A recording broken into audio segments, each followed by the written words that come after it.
देखिए स्टूडेंट्स, बहुत ही important question है, बार बार कॉम्पिटिटिव एग्जाम में सभी परीक्षाओं में पूछा जाता है। क्या है? 500 रुपए के 4% की दर से 2 वर्ष के चक्रवृद्धि और साधारण ब्याज का अंतर क्या होगा। कभी भी चक्रवृद्धि ब्याज का अंतर की बात हो तो वहां पर देखिए सूत्र ये लगाना चाहिए, मूलधन। मूलधन बराबर है, यहां पर कीजिए अंतर, यानी दोनों का अंतर गुना 100 स्क्वायर।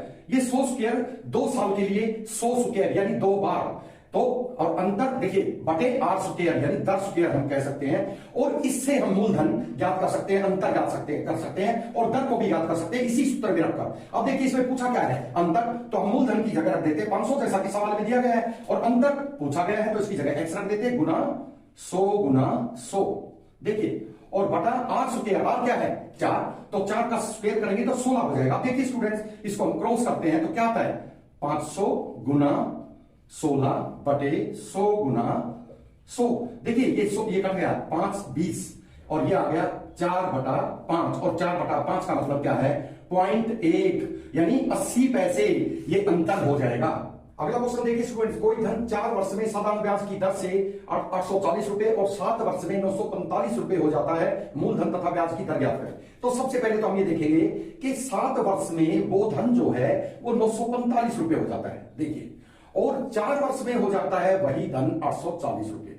तो ये कितना अंतर हुआ 3 वर्ष का। इसका मतलब इसको घटाने पर हमें 3 वर्ष का ब्याज मिल जाएगा, जो हम लेते हैं 5 0 1 105। इसका मतलब 3 वर्ष का ब्याज जो है 105 रुपए हो गया। तो देखिए 4 वर्ष में वो धन कितना हुआ था 840, इसका मतलब 4 वर्ष का ब्याज इस 840 में शामिल है। 840 में अगर 3 वर्ष का ब्याज 105 है तो 1 वर्ष का ब्याज कितना हुआ 35, और 4 वर्ष का ब्याज गुना में 4, 35 का 140। इसका मतलब इसमें 4 वर्ष का ब्याज 840 में शामिल है। 840 में से अगर हम 140 को माइनस करते हैं तो हमें मिलता है 700। ये देखिए 700, इसका मतलब मूलधन जो है वो 700 रुपए आ गया मूलधन। उसके बाद में हमें दर निकालनी है, और दर का सूत्र क्या होता है, दर बराबर है ब्याज गुना 100।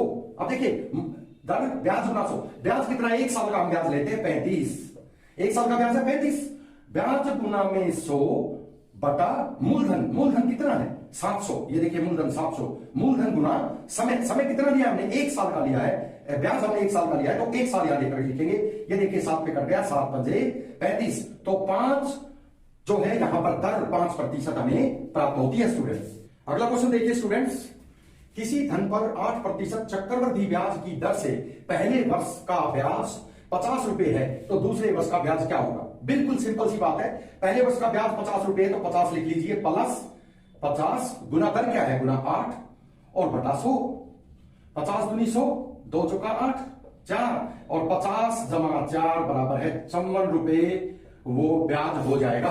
अगला क्वेश्चन देखिए स्टूडेंट्स, 20 वर्ष में कोई धन साधारण ब्याज की किसी दर पर अपना 3 गुना हो जाता है तो वह दर ज्ञात करें। देखिए हमेशा माना धन 100, ये आप याद रखें, फिर क्या है दर गुना समय या समय गुना दर बराबर ब्याज। तो देखिए समय दिया हुआ है 20 आप लिख सकते हैं 20 गुना रेट पूछा है, रेट को यहां x बना देंगे, r लिख देंगे, r% बराबर है 3 गुना हो जाता है। तो अगर 100 धन है तो 3 गुना कितना होता है 300, 300 में से 100 को मूल को निकाल दीजिए, ब्याज रह गया 200, तो 200 को यहां रखेंगे और 20 को इसके नीचे लेके आएंगे, इसको काटेंगे तो आएगा 10%, तो r% यानी दर हमें जो है वो 10% यहां प्राप्त हुई स्टूडेंट।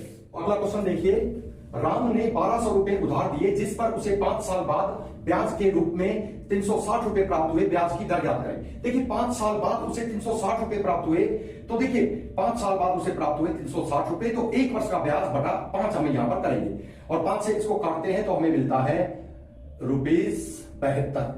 देखिए यानी 72 रुपए 1 साल का ब्याज हमें प्राप्त होता है। अब हमें क्या निकालनी है दर, दर % का सूत्र क्या होता है, यानी ब्याज गुना 100। ये देखिए ब्याज गुना 100 बटे मूलधन कितना है 1200 रुपए, तो 1200 रुपए हम मूलधन लिखते हैं, और 1 साल का ये ब्याज है तो गुना में 1। देखिए वैसे लिखना चाहिए, सबको पता चलिए क्या है, तो 12 से ये कट जाते हैं, 12 यहां पर आते हैं 12 और 12 72, तो देखिए 6% हमें यहां पर वो दर प्राप्त होती है।